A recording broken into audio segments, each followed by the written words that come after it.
What is the millennial YouTube vlogger aesthetic?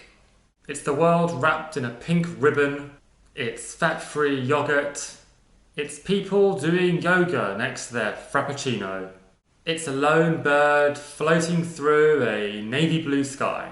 It's lo-fi music to chill out to. That sounds a little bit like this. It's minimalism. So how do you make a millennial aesthetic vlogger's video? Well, you need a lighting of 1,000 suns in your room, rank up that exposure. Or, if it helps, turn your room into a TV studio. It helps to be rich, and I'm talking about lots of money, expensive cameras, green screens. Don't worry, you can buy all this on mum and dad's credit card, not a problem. You need to be outside. Now I know this one's going to confuse you a little bit. Do millennials go outside? How do they go outside without constantly being offended?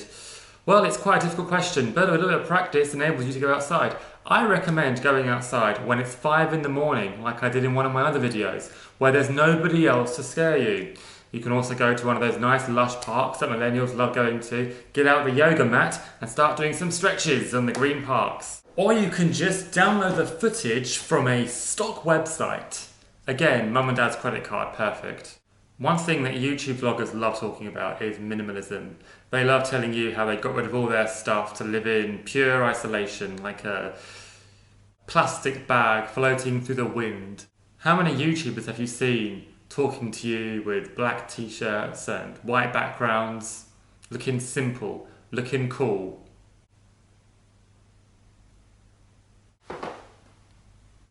But yes, getting rid of stuff is the new way to show your wealth. Because what better way to show your wealth than showing that you don't need anything?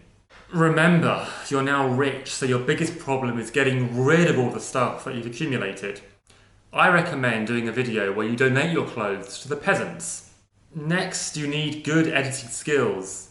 Now, most YouTubers don't have the attention span of anything more than 4 seconds, so you need to make sure that your camera angles are changing about every 4 seconds. If you're a successful millennial vlogger, you should tell people how you quit your job to start a career on YouTube. Go on, encourage people to make that big leap into the unknown. Because what we need in this country is definitely more of the unknown. Millennial vloggers also love showcasing how many books they've read, especially those booktubers. It helps to have a thumbnail where you're holding 1,000 books in your hand, like this. But don't worry, you don't have to read the books. You can just find it on Wikipedia. Make sure you moan about how YouTube is taking away your revenue and moan about monetizing videos. But don't say it directly after you've told people to leave their jobs in order to start a YouTube career. Or do. I mean, like I said, most people don't have the attention span to pay attention to what you're saying anyway. And finally, don't forget to tell people to like and subscribe. Don't forget to actually like and subscribe though.